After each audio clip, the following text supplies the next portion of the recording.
اگه اینا رو بلد نباشی نصف انگلیسی رو بلد نیستی. واقعیت اینه که توی انگلیسی همه چی میچرخه دور افعال. اگه آل، گذشته و آینده اینا رو قاطی کنی کل جملت میریزه به هم.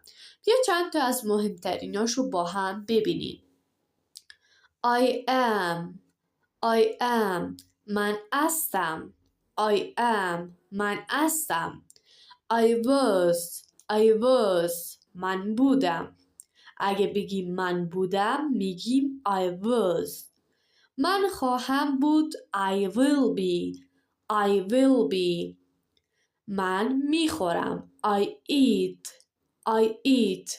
من خوردم چی میشه؟ I ate. من خواهم خورد I will eat. من میروم I go. من میروم.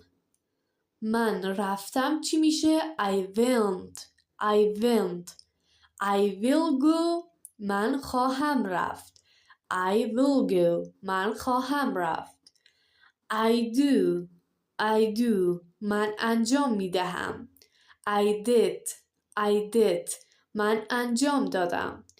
I will do. من انجام خواهم داد. I will do. من انجام خواهم داد.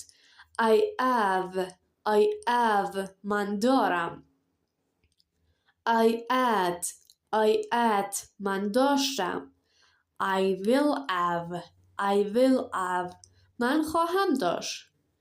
I will have. من خواهم داشت. خب دوستان گلم به پایان درسمون رسیدیم. یادتون نره ویدیو رو لایک کنید و اگه نظری هم داشتین زیر کامنت ها برامون بنویسین و اگه میخواین جدیدترین ویدیوهامون رو ببینید یادتون نره دکمه زنگوله رو فشار بدین تا جدیدترین ویدیوهامون و دروس‌هامون بهتون بیاد. خب دوستان گلم تا درس بعدی، الان نگهدارتون.